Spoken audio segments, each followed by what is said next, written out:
اللهم صل على محمد وعلى آل محمد كما صليت على إبراهيم وعلى آل إبراهيم إنك حميد مجيد. اللهم بارك على محمد وعلى آل محمد كما باركت على إبراهيم وعلى آل إبراهيم إنك حميد مجيد. الحمد لله وحده والصلاة والسلام على من لا نبي بعده. أعوذ بالله من الشيطان الرجيم. بسم الله الرحمن الرحيم. وما أصابكم من مصيبة فبما كسبت أيديكم ويعفو عن كثير. صدق اللہ مولانا العظیم. آج کا درس کچھ پہلوؤں سے بہت عام ہے. ایک خاص بات وہ تو انشاءاللہ اگر وہاں تک پہنچ پائے کہ جہاں سے سورت شروع ہوئی تھی، یہ قرآن آپ ہی پر کیوں اترا، ہر انسان سے خدا ملاقات کر کے اس کو کیوں نہیں اپنی توحید سمجھاتا. دوسری بات، آپ کے اوپر قرآن پاک کس طرح اترتا ہے، یہ بات تب آئے گی جب ہم آخری آیات تک پہنچ سکیں گے. ایسے میری کوشش رہے گی کہ ہم پہنچیں وہاں تک. لیکن بیچ میں ایمان والوں کی 8 صفات ہیں. ویسے میں نے گنی نہیں، وہ زبانی یاد ہیں، تو اسی بنیاد پر کہتا ہوں. تو تھوڑا دور دور ہو جاؤ بھائی، فاصلے سے بیٹھو. تو وہ صفات کیا کیا ہیں، انشاءاللہ وہ صفات آئیں گی. اس میں ایک صفات توکل ہے کہ اللہ کے اوپر بھروسہ کرنا. اللہ پر بھروسے کا کیا مطلب ہے، اللہ ہی پر بھروسہ کرنا. اس میں خاص طور سے آج کی یہ بیماری آئے گی. جب بھروسہ اللہ پر ہے تو پھر ہم ماسک کیوں پہنتے ہیں؟ جب بھروسہ اللہ پر ہے تو ہم دور دور کیوں نماز میں کھڑے ہوتے ہیں؟ تو یہ بات بھی آئے گی انشاءاللہ آج کے درس میں. اس لحاظ سے یہ درس بڑا اہم ہے. آپ توجہ سے اس کو سنیں گے. میری طرف توجہ رکھیے گا. قرآن پڑھا جا رہا ہے، پیچھے دروازے کی طرف دیکھ رہے ہیں یار، آگے دیکھو، میری طرف توجہ رکھو. اہم درس ہے آج کا. وَمَا أَصَابَ مِن مُّصِيبَةٍ فَبِمَا كَسَبَتْ أَيْدِيكُمْ. آہا، ایسا لگ رہا ہے جیسے آج جی اچھا ہے. اوفو، دیکھیے کیا بات ہو گئی. قاری صاحب کی برکت نہ ہوتی، وہ پورا ایک رکوع میری نظر ادھر پڑی، میں نے یہاں سے شروع کر دیا. من كان يريد حرث الآخرة نزد له في حرثه ومن كان يريد حرث الدنيا نؤته منها وما له في الآخرة من نصيب. اوپر بیان تھا کہ جو دنیا کے لیے کرتا ہے اس کو کیا ملتا ہے، جو آخرت کے لیے کرتا ہے اس کو کیا ملتا ہے. اس مضمون کا خلاصہ کیا جا رہا ہے. من کان یرید حرث الآخرہ، جو کوئی آخرت کی کھیتی چاہتا ہے، آخرت کی کھیتی چاہتا ہے، نزد لہ فی حرثہ، ہم اس کی کھیتی میں اضافہ فرماتے ہیں. ومن کان یرید حرث الدنیا، اور جو کوئی دنیا کی کھیتی چاہتا ہے، نوتیہ منہا، ہم اس کو دنیا کی کھیتی میں سے دیتے ہیں. اس کے کافر ہونے کی وجہ سے اس کو محروم نہیں کرتے ہیں. ہم کہیں کافر کا بچہ، خدا کا نافرمان، اس کو کیوں اللہ تعالیٰ نے عطا فرمایا؟ نہیں، اس کو ہم دنیا کی کھیتی میں سے بھی دیتے ہیں. مگر آگے نتیجہ وَمَا لَهُ فِي الْآخِرَةِ مِن نَّصِيبٍ. اور آخرت میں ان کے لیے کچھ بھی حصہ نہیں ہوتا ہے۔ یہ بڑی اہم بات ہے۔ جو دنیا کی کھیتی چاہتا ہے اس کو دنیا ملتی ہے، جو آخرت کی کھیتی چاہتا ہے اس کے لیے آخرت ملتی ہے۔ لیکن قرآن کا کمال ہے، یہ نہیں کہا جو آخرت چاہتا ہے، کہیں کہیں وہ بھی ہے مضمون، لیکن اس کا ترجمہ اس کو جوڑ کر کریں گے۔ جو آخرت کی کھیتی چاہتا ہے، کھیتی کا مطلب کہ یہاں کچھ بوتا ہے اس لیے کہ آخرت میں کاٹے گا، اگر نہیں بوئے گا تو کھیتی کون سی ہوئی؟ آخرت میں تو کوئی کھیتی ہے نہیں، یہاں کھیتی لگائے گا تو آخرت میں ملے گا۔ اس کا مطلب جو آخرت چاہتا ہے اس کے لیے لازم ہے کہ وہ آخرت جیسے کام کرے، اس کو آخرت ملے گی۔ آخرت کیسے ملے گی؟ نزد لہو فیہا، اور آگے آ رہا ہے حسنا، ہم اس کو آخرت میں اور زیادہ دیں گے، بلکہ اس کے حسن میں اور زیادہ اضافہ فرمائیں گے۔ لیکن اس مضمون کو دوسری جگہ اور کھول کر کے بیان کیا، فرمایا جو آدمی آخرت چاہتا ہے، یہ سورہ بنی اسرائیل میں 15ویں پارے میں ہے، وَسَعَى لَهَا سَعْيَهَا، اور اس کے لیے کوشش کرتا ہے جیسی کہ اس کے کوشش کرنے کا حق ہے۔ وَسَعَى لَهَا سَعْيَهَا، جو آخرت چاہتا ہے اور آخرت کے لیے کوشش کرتا ہے، سَعْيَهَا، جیسے کہ اس کی کوشش کرنے کا حق ہے، اس کو ہم آخرت عطا فرماتے ہیں۔ وَنَزِدْ لَهُ، اس کو ہم اور زیادہ دیتے ہیں۔ اب بات سمجھ میں آئی، صرف آخرت کے چاہنے سے آئی لو اسلام، مجھے اسلام سے بڑی محبت ہے، کرتے پر لکھوا دیا، کالر پر لکھوا دیا، پٹی پر لکھا کر کے ڈال دیا، اس کو ردی کے ٹوکرے میں ڈال، اس سے کچھ نہیں ملنے والا۔ ابو طالب ساری زندگی کہتا تھا میں اپنے بھتیجے سے محبت کرتا ہوں، میں اسلام کو دنیا کے تمام دینوں سے اچھا مانتا ہوں، مگر اس نے دین کے لیے آخرت کے لیے کوشش نہیں کی، اس کو آخرت میں کچھ نہیں ملا۔ جو آخرت چاہتا ہے مگر اس کے لیے آخرت کی کھیتی ہے، کچھ یہاں بوتا ہے اس کے لیے، بس اس کو دوسری صورت میں کیا کہا؟ وَسَعَى لَهَا سَعْيَهَا، اس کے لیے کوشش کرتا ہے۔ کیسی کوشش؟ سعیہا، جیسی کوشش کرنی چاہیے۔ آخرت کے لیے کون سی کوشش ہے جو کوشش کرنی چاہیے؟ جو کوشش وہاں پر فائدہ مند ہے۔ بڑی توجہ سے سننے کی بات ہے، دو باتیں ہیں۔ آخرت کے لیے کون سی کوشش کامیاب ہے؟ ایک وہ کوشش جو صرف اللہ کے لیے ہو، اس کے لیے اگر اللہ نے آپ کو موقع دیا تو کل جمعے کا بیان ضرور سنیے، میں نے پچھلے جمعے اعلان کیا تھا، اگلے جمعے میں عرض کروں گا کہ زکوٰۃ کس طرح دینی ہے اور اس کا مقصد کیا ہے۔ اس کے لیے آخرت کی تمنا ہو، آخرت کی تڑپ ہو، اللہ کی رضا مطلوب ہو، یہاں تک کہ اگر ذرہ سا اس میں دنیا کا خیال آ گیا تو آخرت نصیب نہیں ہوگی، دنیا بھی برباد، آخرت بھی برباد۔ میں مثال سے بات سمجھاتا ہوں۔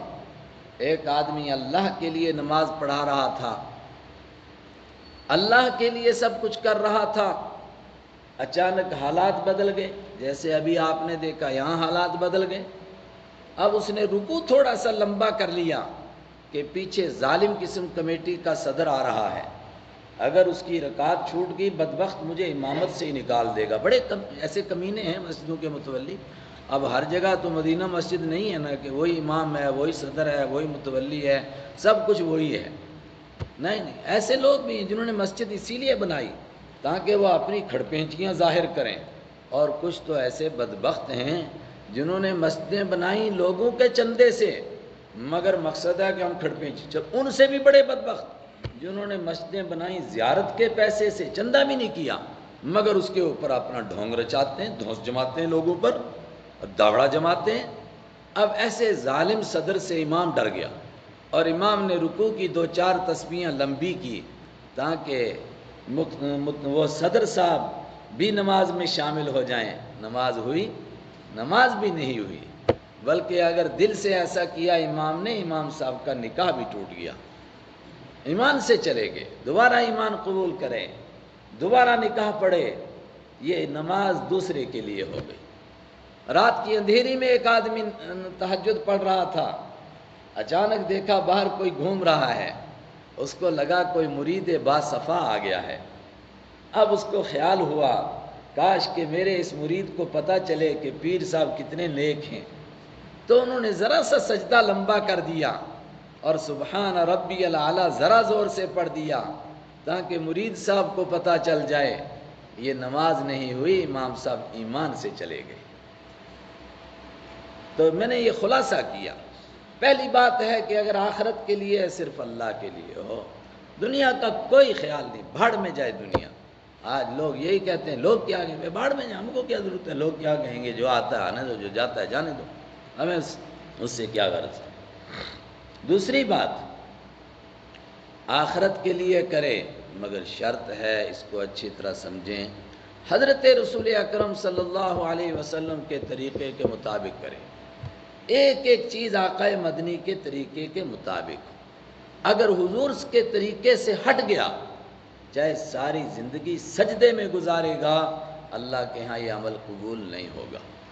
بخاری کی حدیث سنا رہا ہوں، عبداللہ بن عمر رضی اللہ تعالیٰ عنہ نے ایک آدمی کو نماز پڑھتے ہوئے دیکھا، نہیں یہ مجھے غلطی ہوگی، عبداللہ بن عمر نہیں کوئی اور صحابی ہیں، میں دیکھ کے بتاؤں گا، لیکن بڑے صحابہ میں سے انہوں نے ایک آدمی کو نماز پڑھتے ہوئے دیکھا، وہ ٹک ٹک نماز پڑھ رہا تھا، جیسے آج کل کہتے ہیں نا یہ ٹک ٹک، یعنی بس سجدہ کیا، رکوع کیا، پھڑبڑ پھڑبڑ پھڑبڑ ایسا کچھ کر رہا تھا، دونوں سجدوں کے بیچ میں صحیح طرح بیٹھتا نہیں تھا، رکوع اور سجدے کے بیچ میں یعنی رکوع سے واپس کھڑا نہیں ہوتا تھا پورا، ایسے ہی کر رہا تھا، اور یہ کھڑا ہونا واجب ہے، ضروری ہے۔ اس نے سلام پھیرا، انہوں نے فرمایا ان مت علی غیر دین محمد صلی اللہ علیہ وسلم، اگر تو مر گیا اسی طرح نماز پڑھتے ہوئے تو محمد عربی کے دین پر تو مرا ہوا شمار نہیں ہوگا، تو یہودی شمار ہو، عیسائی شمار ہو، کیا بلا شمار ہو مجھے نہیں معلوم، لیکن جو دین لے کر حضور آئے تھے اس پر تو نہیں شمار ہوگا۔ چھوٹی بات ہے، لوگوں کو کہتے ہیں بھائی طریقہ تلاش کرو، سنت کا طریقہ کیا ہے، کم سے کم وہ کام جس میں کوئی ہم کو دشواری نہیں ہے، ہمیں کوئی ذبح نہیں کر دے گا، ہم لباس حضور کے طریقے کے مطابق پہن لیں، ہمیں کوئی کھا نہیں جائے گا اگر ہم کھانا حضور کے طریقے کے مطابق کھا لیں، ہمیں کوئی نہیں ذبح کرے گا اگر ہم حضور کے طریقے کے مطابق سو جائیں۔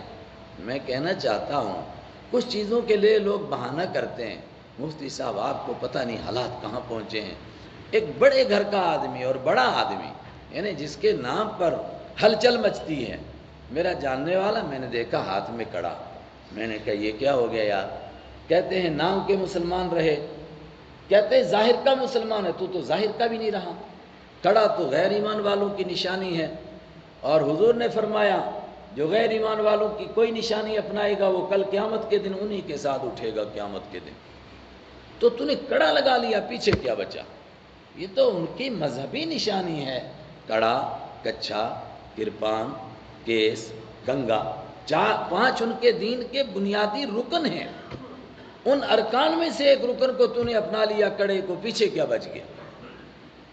تو اس نے پتہ ہے جواب کیا دیا پلٹ کے، مفتی صاحب آپ مسجد میں بیٹھے ہوئے ہو، محراب میں بیٹھ کر باتیں کرتے ہو، باہر کے حالات نہیں دیکھ سکتے آپ، آج اگر کوئی ایئرپورٹ پر جائے گا کڑا نہیں ہوگا، ٹکٹ نہیں ملے گی، جہاز پر نہیں چڑھنے دیں گے۔ میں نے کہا جھوٹ بولتا ہے، بالکل ایسے حالات نہیں ہیں، کوئی نہیں تجھے کھا رہا ہے، اتنے بڑے گھر کا ہے تو تیرے جہاں جاتا ہوں ہلچل مچتی ہے، میرا حال تجھے معلوم ہے، اللہ کے کرم سے جہاں جاتا ہوں کوئی نہیں پوچھتا ہے، بالکل نہیں پوچھتے، بہت عزت سے پیش آتے ہیں، اور اس شکل میں دیکھتے ہیں تو اللہ ان کے دل میں عزت ڈالتا ہے، وہ عزت کرتے ہیں۔ کئی مرتبہ لوگوں نے دیکھا دوڑ کر کوئی افسر میرا تھیلا اٹھا لیتا ہے، لوگ کہتے ہیں آپ کے ساتھ کیا رشتہ داری ہے، کوئی رشتہ داری، غیر ایمان والے ہیں، دور سے اٹھا لیتے، کون تجھے کھا رہا ہے۔ اس کے لیے میں کہہ رہا ہوں بہت ساری چیزوں کے لیے لوگ کہتے ہیں نہیں جی ماحول بڑا خراب ہے، آپ کو تو پتہ نہیں ہم سروس کرتے ہیں، لیکن سونے میں کون سا آپ کو پوچھ رہا ہے، کھانے میں کون پوچھ رہا ہے، کپڑے پہننے میں آپ کو کون پوچھ رہا ہے، نماز سنت کے مطابق پڑھنے کون آپ سے پوچھ رہا ہے، روزہ سنت کے مطابق رکھنے، سنت کے مطابق کھولنے کون پوچھ رہا ہے۔ دو باتیں ہیں، جو آخرت کے لیے کھیتی لگائے یعنی آخرت کے لیے کام کرے، اس کے لیکن اس کے لیے محنت کرے جیسی محنت کرنی چاہیے. جیسی محنت کا میں نے کہا دو ہی باتیں ہیں. کیا؟ ایک تو وہ کیا کرے؟ بولو. ارے بھول گئے. اللہ ہی کے لیے کرے. جو بھی کرنا ہے کیا کرے؟ اور دوسرے نمبر پر بھول گئے ہیں؟ دوسری کیا بات بتائی؟ بھول گئے. حضرت رسول اکرم صلی اللہ علیہ وسلم کے طریقے کے مطابق کرے. بہت کمزور حافظہ ہے. میں تو روزانہ سوچتا ہوں میں بھولتا ہوں. آپ تو مجھے لگتا ہے میرے سے آگے. ایک تو صرف اللہ کے لیے آخرت کا کام کرے. دوسرا حضرت رسول پاک صلی اللہ علیہ وسلم کے طریقے کے مطابق کرے. اگر ان کے طریقے سے ہٹ گیا چاہے کتنا بھی بڑا کام ہو وہ سیدھا آدمی کو جہنم میں لے جائے گا. ہوا پر اڑے کوئی انس و جن خلاف پیمبر ہو اس کو شیطان گن. اگر کوئی ہوا میں اڑ رہا ہے حضور کے خلاف ہے سمجھ جو یہ ابلیس کا بیٹا ہے. یہ اللہ کے نبی کا امتی نہیں ہے اگر حضور کے طریقے کے خلاف ہے. اگر حضور کے طریقے کے مطابق سارا آنکھوں بہت اچھا. دو شرطیں ہیں. اب دوبارہ دیکھیں. من کان یرید حرث الدنیا حرث الآخرہ. جو آدمی آخرت کی کھیتی چاہے گا ابھی آگے آ رہا ہے ہم اس کے حسن میں اضافہ کریں گے. اس کا مطلب آخرت کے لیے نماز پڑھی.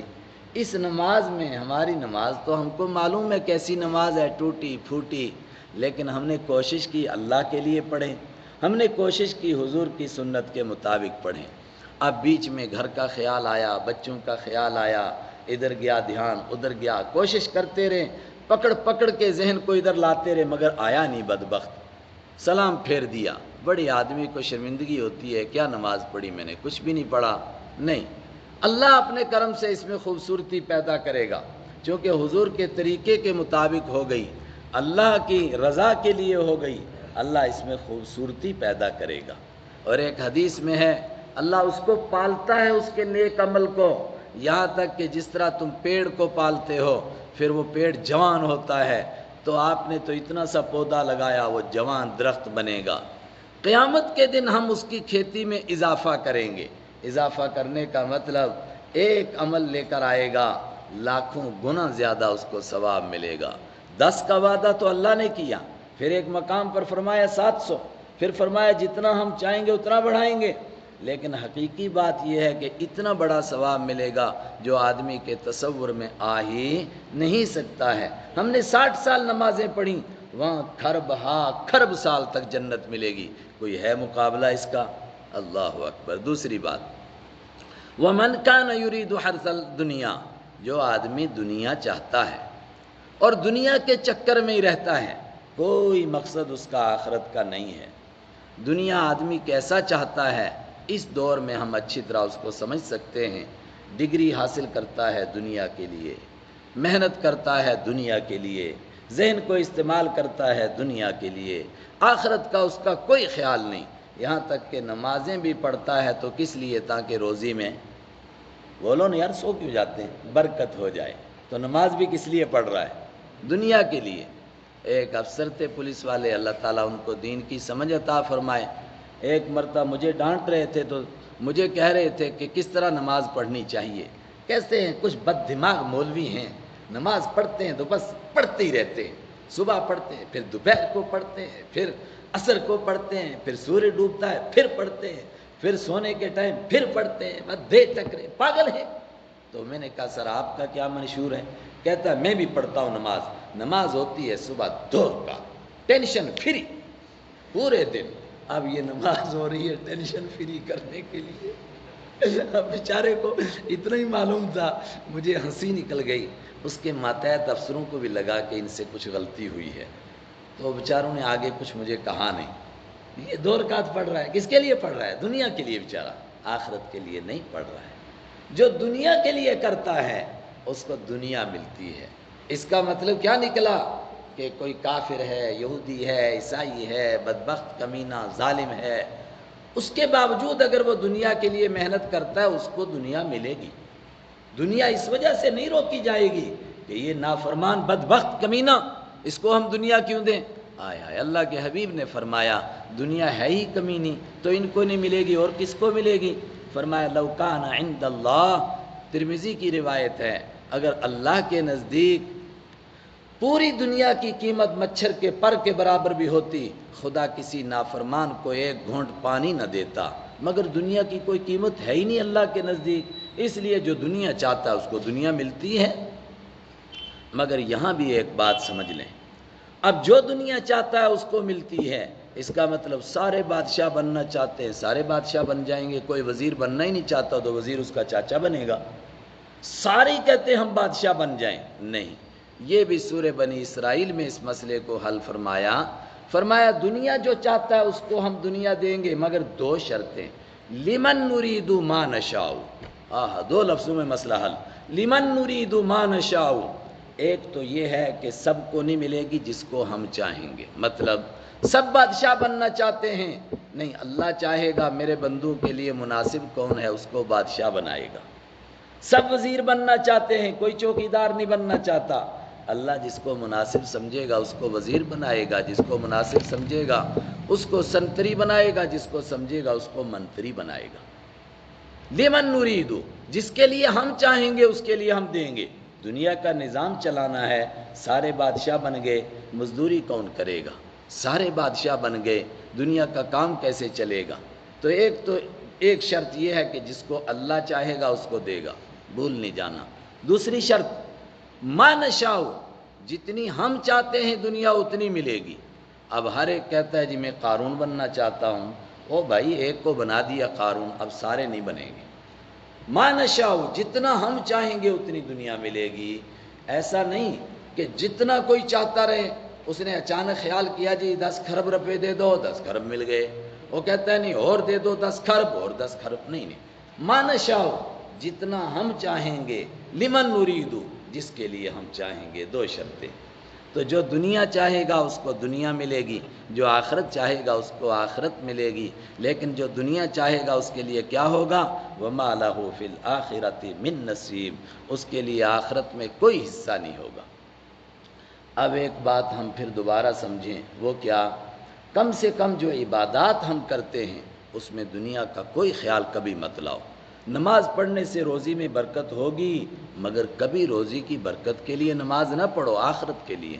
نماز پڑھنے سے ٹینشن ختم ہوگی، دیکھو اس بیچارے کی 2 رکعت سے ہی ہوگی صبح کی، اگر 5 پڑھ لیتا تو پوری ٹینشن ختم ہو جاتی۔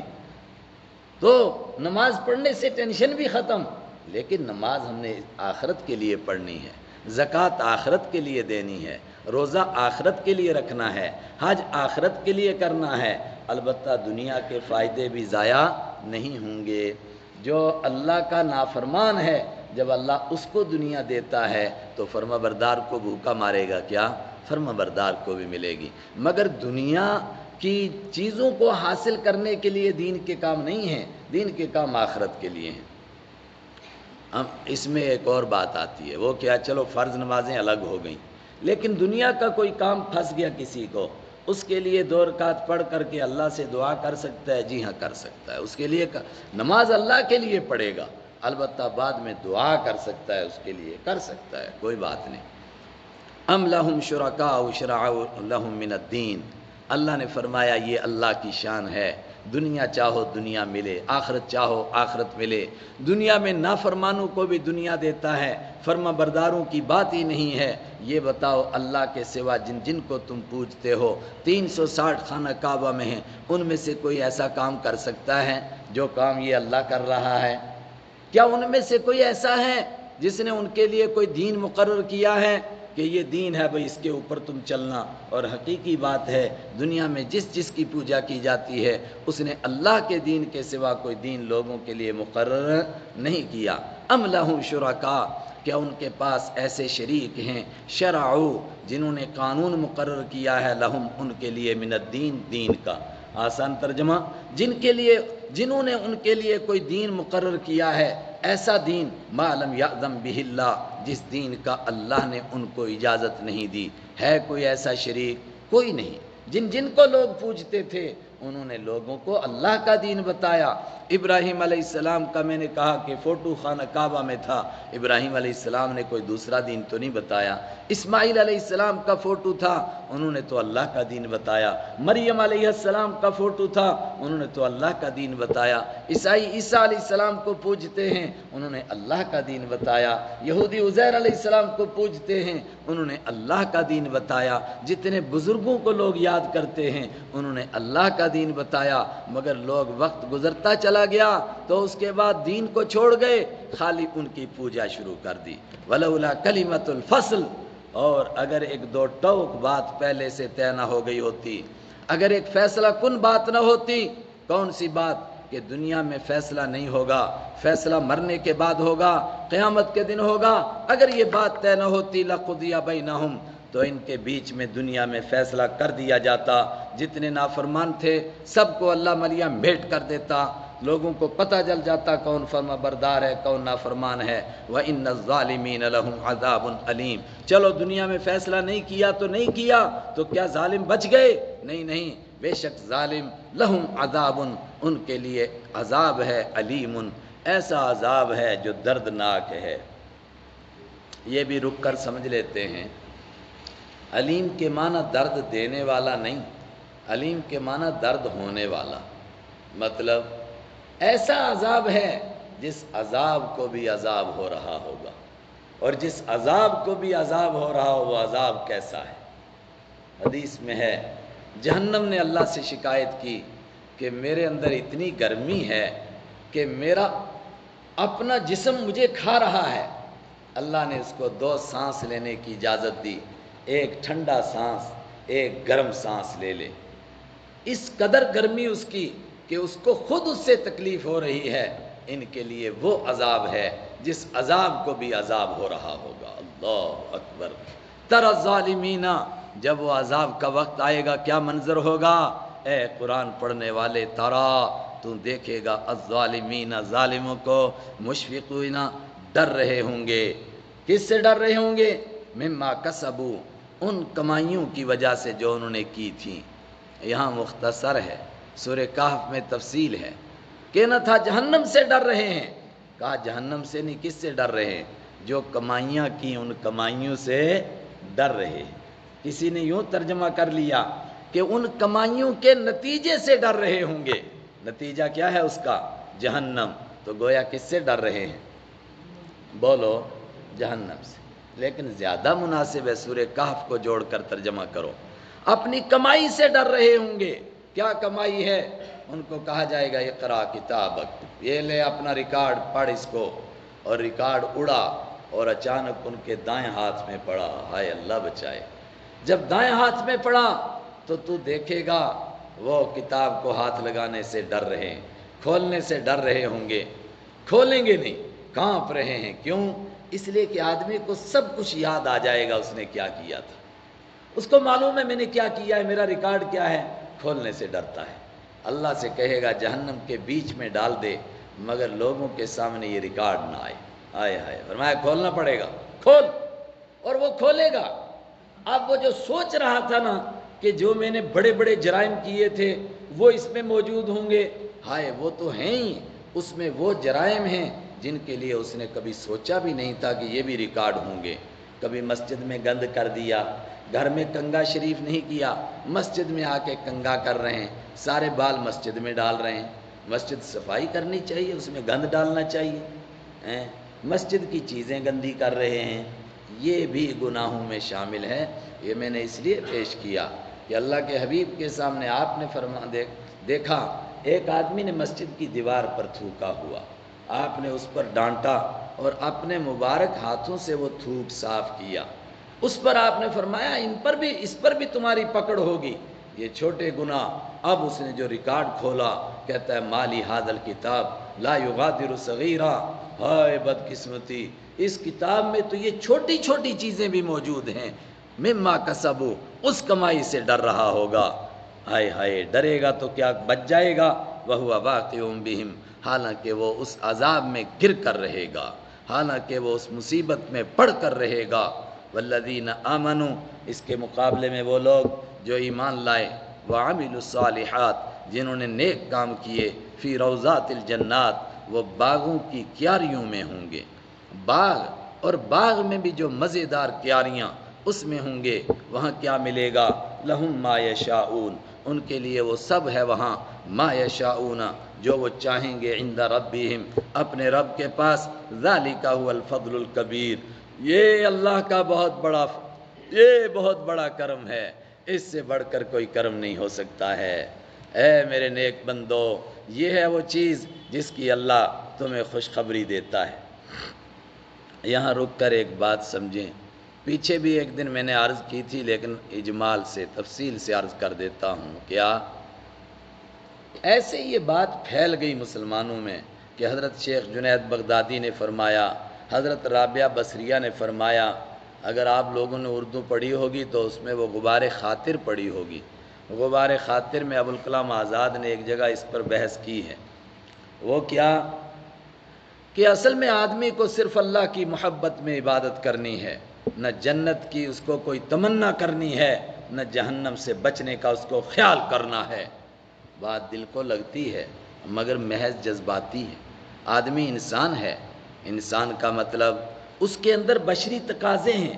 کتنا بڑا بزرگ ہو جائے، سانپ کو دیکھ کے ڈرے گا بھائی، موسیٰ علیہ السلام ڈرے ہیں، آپ کہیں یار اتنا بڑا بزرگ اور بچھو کو دیکھ کے ڈر گیا، ارے بابا بچھو ہے، میں انسان ہوں، کوئی فرشتہ تو نہیں ہوں، تو فرشتہ تو نہ ڈرے لیکن انسان تو ڈرے گا۔ جو بشری تقاضے ہیں وہ پورے ہوں گے۔ آپ صلی اللہ علیہ وسلم، عبداللہ بن مسعود کی روایت ہے، بخاری میں ہے، فرمایا سورہ مرسلات نازل ہوئی، یہ 29ویں پارے کی آخری صورت، اور یہ جو ہم مغرب میں چھوٹی سی قرات کرتے ہیں، عشاء میں لمبی کرتے ہیں، یہ تو عام معمول کے اعتبار سے ہے، ورنہ کبھی کبھی امام صاحب لمبی کر دے تو لوگ ڈنڈا لے کے پیچھے پڑ جائیں گے، ایسا نہیں ہے، وہ بھی سنت کے مطابق ہے مغرب میں لمبی قرات کرنا۔ پیچھے میں سری نگر گیا، کہنے لگے نماز پڑھاؤ، میں نے تھوڑی لمبی قرات کی، لوگ دیکھنے لگے لمبی قرات کیوں ہے؟ ارے اللہ کے پیارے نبی نے جو آخری نماز پڑھائی اس دنیا میں، جس کے بعد آپ نے کوئی پوری نماز نہیں پڑھائی، وہ مغرب کی نماز پڑھائی، اور آپ نے یہی سورہ والمرسلات عرفا پڑھی۔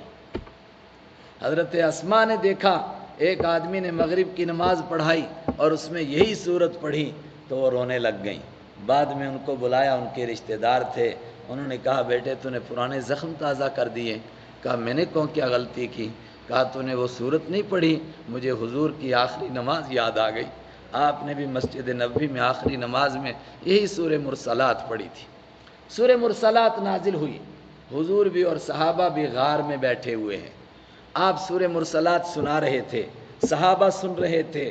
عبداللہ بن مسعود فرماتے ہیں کہ ہم حضور کی زبان سے تازی سن رہے تھے، تازی کا مطلب کہ ابھی کسی اور نے سنی نہیں تھی۔ اچانک ایک سانپ نکلا تو ہم اس کی طرف دوڑے، لیکن اس نے ہم سے ہمت کی اور وہ سوراخ میں گھسنے میں کامیاب ہو گیا۔ آپ مسکرائے، آپ نے فرمایا تم اس کے شر سے بچ گئے جس طرح کہ وہ تمہارے شر سے بچ گیا، نہ تم نے اس کو کچھ کیا نہ اس نے تم کو، مگر سارے ڈرے۔ آپ نے نہیں صحابہ کو فرمایا تم کیسے ڈر گئے؟ نہیں، آپ کے حجرے کی دیوار گر گئی اور اس کو سیدھا کر رہے تھے، اچانک وہاں پر سانپ کی کچلی دیکھی۔ کچلی سمجھتے ہیں؟ وہ ہمارے یہاں کہتے ہیں سانپ کا کرتا، وہ جو اس کے اوپر کی چمڑی اتر جاتی ہے، جو اپنی زبان میں کہتے ہیں وہ چمڑی تو سمجھ ہی گئے، تو کیا کہتے ہیں اس کو؟ ہاں جو بھی کہتے ہوں گے، بہرحال ہم تو کرتا کہتے ہیں، اردو والے اس کو کچلی کہتے ہیں۔ وہ آپ نے دیکھی تو آپ نے فرمایا ہیں یہ کچلی کہاں سے؟ تلاش کرو، ادھر کہیں سانپ ہے۔ فرمایا تلاش کیا، مل گیا۔ آپ نے فرمایا فقتلوہ، قتل کر دو اس کو، یہ بڑا ظالم سانپ ہے۔ تو ظاہری آدمی کے اوپر اثرات تو مرتب ہوتے ہیں، انسان ہیں آخر۔ کیا عرض کر رہا تھا میں؟ بولو۔ میں کہہ رہا تھا کہ جنت کی خوشخبری حاصل کرنا اور جہنم سے ڈرنا، یہ جذباتی طور پر لوگوں نے کہا نہ جنت جہنم سے ڈرنے کی ضرورت، نہ جنت کی خواہش کرنے کی ضرورت، عبادت صرف اللہ کے لیے نہیں، یہ جذباتی باتیں ہیں۔ جن چیزوں کی انسان کی فطرت تقاضا کرتی ہے اس سے آدمی کو باہر نہیں کیا جا سکتا ہے۔ قرآن کہہ رہا ہے میں جنت کی خوشخبری دے رہا ہوں، اور پیچھے گزرا ذالک، یہ ہے وہ جہنم، یخوف بہ عبادہ، جس کے ذریعے سے اللہ اپنے بندوں کو ڈراتا ہے۔ گویا اللہ جنت کی خوشخبری بھی دیتا ہے اور جہنم سے ڈراتا بھی ہے۔ اب لوگوں نے یہ بات منسوب کر دی جی، حضرت جنید نے یہ فرمایا تھا، اور حضرت رابعہ بصریہ ایک دن ایک ہاتھ میں لوٹا لے کر اور ایک میں وہ کانگڑی لے کر جا رہی تھی۔ کسی نے کہا کہاں جا رہی ہو؟ کہا جنت کو جلانا چاہتی ہوں اور جہنم کو بجھانا چاہتی ہوں، تاکہ صرف اللہ کی محبت کے لیے لوگ یہ کام کریں، کوئی کسی کی طلب میں نہ کرے، صرف اللہ کے لیے کریں۔ تو لوگوں نے کہا واہ واہ، یہ بہت بڑی بات ہے۔ لیکن ابوالکلام آزاد نے یہی بحث چھیڑی، پہلے یہ ثابت کرو کہ یہ قصہ ہے سچا۔ بڑے دلائل کے ساتھ ثابت کیا کہ یہ قصہ یہودیوں کے ہاں مشہور ہوا ہے کسی بڈھی کے لیے، پھر عیسائیوں کے لیے ہم یہاں مشہور ہوا کسی بوڑھی کے لیے، پھر وہاں سے چلتے چلتے لوگوں نے حضرت رابعہ کی طرف اس کو منسوب کر دیا۔ حضرت رابعہ قرآن پڑھنے والی، وہ ایسی بات کر سکتی تھی؟ قرآن کہہ رہا ہے جہنم سے ڈرو اور جہنم کی خوشخبری حاصل کرو۔ یہ موٹی باتیں ہیں، جو علم کی باتیں جن سے لوگ ناواقف ہیں۔ میں قرآن پاک کی ان باتوں کی طرف تنبیہ کرتا ہوں۔ ذالک الذی، لوگو یہ ہے وہ جنت، الذی یبشر اللہ، جس کی اللہ خوشخبری دیتا ہے عبادہ، اپنے بندوں کو۔ کس کو خوشخبری ہے؟ الذین آمنوا، جو ایمان لائے، وعملوا الصالحات، اور جنہوں نے بھی نیک عمل کیے، انشاءاللہ سب کو یہ جنت مل کر رہے گی۔ چھوٹی موٹی غلطیاں اور خطائیں ہیں، اللہ معاف کرے گا، اور ہر وقت اللہ سے معافی مانگتے رہنا چاہیے، ورنہ جس نے بھی نیک عمل کیے جنت اس کو ملے گی، انشاءاللہ ضرور ملے گی۔ آپ نے یہ اتنی بڑی باتیں بتائیں جنت کی، جہنم کی، کیا اس کے بدلے میں آپ نے کوئی مزدوری مانگی؟ قل، آپ کہہ دیجئے لا اسألکم، میں نہیں مانگتا ہوں تم سے علیہ، اس پر اجرن، کوئی اجر، کوئی مزدوری نہیں مانگتا ہوں، کوئی مزدوری تم سے نہیں چاہیے۔ اور یہ بات اس لیے زیادہ ہم کو اچھی طرح سمجھ میں آئے گی کہ مکہ کے جس ماحول میں آپ یہ باتیں سنا رہے تھے وہ کیسا ماحول تھا؟ کاہنوں کا ماحول، جادوگروں کا ماحول۔ وہاں کیا کرتے تھے کاہن؟ ہاتھ دکھا، بتاؤں گا تیری شادی کب ہوگی۔ اس نے ہاتھ دکھایا، کہا بتا دوں گا مگر پہلے پیسے لا، ایسے نہیں بتاؤں گا۔ شادی ہو گئی، کہتا ہاتھ دکھا، بتاتا ہوں تیرے ہاں بچے کتنے ہوں گے ہیں۔ اور اس نے کہا اچھا بتا، کہا نہیں پہلے پیسے لا۔ کہا ہاتھ دکھا، بتاتا ہوں لڑکے کتنے، لڑکیاں کتنی، کہا بتا دے، کہا نہیں پہلے پیسے دے۔ بچہ کب ہوگا؟ ہاتھ دکھا، بتاؤں گا۔ ہاتھ دکھایا، کہا نہیں پہلے پیسے دے۔ ہر بات کے اوپر وہ پیسے مانگتے تھے۔ فرمایا میں تمہیں حقیقت سناتا ہوں، حالانکہ اس پر کوئی مزدوری تم سے نہیں مانگتا ہوں۔ حالانکہ اس کے باوجود جو ہاتھ دیکھ کر بتاتے ہیں ان کی باتیں صحیح ہوتی ہیں۔ میں نے وہ پیچھے بتایا کہ ایک لاما کو ایمان نصیب ہوا اسی وجہ سے کہ اس نے دوسرے کو پیشن گوئی کر کے سنایا تھا، اس نے دیکھا وہ پیشن گوئی جھوٹی نکلی۔ یہ تو کچھ تجربے ہیں، سٹے ہیں، کبھی ہو جاتے ہیں صحیح، کبھی صحیح نہیں ہوتے ہیں۔ ہمارے ایک شہر کے ایمان لائے ایک وکیل صاحب، بڑے وکیل تھے، اس کے بعد وہ آسٹریلیا چلے گئے فوراً ہی، زیادہ دیر یہاں نہیں رہے۔ انہوں نے مجھے بتائی ایک بات، کہنے لگے یہ جو ٹپڑے دیکھتے ہیں نا اور لوگوں کی شادیاں مقرر کرتے ہیں کہ کس کا کس کے ساتھ جوڑ ملے گا اور کب کرنی چاہیے، کہتے کبھی آپ میرے ساتھ ان کی مجلس میں چلو۔ میں نے کہا کیا ہوگا؟ کہتے مجھے دیکھیں گے ان کا رنگ پھک ہو جائے گا۔ میں نے کہا وہ کیسے ہوگا؟ کہتے میں ان کا باپ ہوں، باپ۔ میں نے کہا مطلب؟ کہتے ہیں ابھی یہ اور 100 سال پڑھے اتنا نہیں پڑھ سکتے جتنا میں نے اس کے بارے میں پڑھا ہے۔ میں نے کہا وکیل صاحب خدا کے لیے سچ بتاؤ، یہ کوئی حقیقت ہے کیا؟ کہا اگر حقیقت ہوتی تو ایمان قبول کرتا۔ ایمان بھی ایسے ہی نصیب ہو گیا۔ میں ایک ساتھی کے ساتھ جا رہا تھا، اس کی گاڑی خراب ہو گئی، وہ ساتھی شاید ہو ادھر ہی بھی، تو کافی سالوں کی بات ہے، بڑے پریشان رہے۔ وہاں کسی ساتھی کو فون کیا، انہوں نے کہا اور تو کوئی ہے نہیں، ایک وکیل ہے میرا جاننے والا۔ میں نے کہا اسی کو بھیج دے۔ وکیل صاحب آئے، وکیل صاحب نے کہا کہ مولوی صاحب میں نے یہ بھی پڑھا، وہ بھی پڑھا، قرآن بھی پڑھا، ایک دو باتیں مجھے سمجھ میں نہیں آئیں، وہ مجھے بتاؤ۔ میں نے باتیں بتائیں، جمعے کا دن تھا، جمعہ پڑھنے گئے، کہنے لگے آج میں بھی جمعہ پڑھوں گا۔ میں نے کہا پڑھیے پھر، سبحان اللہ، کلمہ پڑھ لیا۔ کہنے لگے میں یہ باتیں پڑھ کر مسلمان ہوا ہوں، قرآن پڑھ کر نہیں ہوا۔ میں نے دیکھا سب ڈھنکوسلے ہیں، سب بکواس ہے۔ میں نے کہا ہے کیا؟ کہتا ہے اصل میں آدمی جب پیدا ہوتا ہے تو اللہ تعالیٰ اس کا کوئی ڈھانچہ بناتا ہے، اس میں کچھ باتیں صحیح ہو جاتی ہیں لیکن 99% جھوٹی ہو جاتی ہیں۔ اب وہ کچھ جو صحیح ہوتی ہیں اس کا ایٹوٹائج ہوتا ہے، جو جھوٹی ہوتی ہیں اس کا ایٹوٹائج کبھی ہوتا نہیں ہے۔ ارے کتنی طلاق ہو رہی ہیں ان کے ہاں، تو کیا ٹپڑے نہیں دیکھے تھے؟ سب تو دیکھے تھے، پھر طلاق کیوں ہوئی؟ ہو گئی طلاق، بڑے بڑے پنڈت آئے بیچ میں۔ اور ایک تو ایسی عجیب بات میرے پاس ہے کہ ایک صاحب وہ بڑے افسر تھے، بڑے بڑے پنڈتوں کے پاس گئے بیٹی کی شادی کے لیے کہ کب ہوگی۔ ہر پنڈت کہہ رہا تھا کہ ابھی 5 سال کے بعد ہوگی، جبکہ بیٹی شادی کر بھی چکی تھی۔ بعد میں خود انہوں نے بتایا مجھے آ کے کہ کتنے جھوٹے لوگ ہیں یہ، مجھے وہ بھی بے وقوف بنا رہی تھی، یہ بھی ہم دوسری ذات کے ہیں، اس نے دوسری ذات میں شادی کرنی تھی، وہ کر بھی چکی تھی، اور یہ مجھے بدھو بنا رہے تھے کہ ابھی 5 سال میں ہوگی۔ کل کی بات کوئی نہیں جانتا ہے۔ بہت سارے لوگ بے وقوف آتے ہیں، کہتے ہیں مفتی صاحب کچھ بتاؤ دیکھ کر کے آگے کیا ہونے والا ہے۔ مفتی کو اگر معلوم ہو تو وہ خود اپنے لیے نہ فیصلہ کرے، کسی کو کچھ معلوم نہیں ہے۔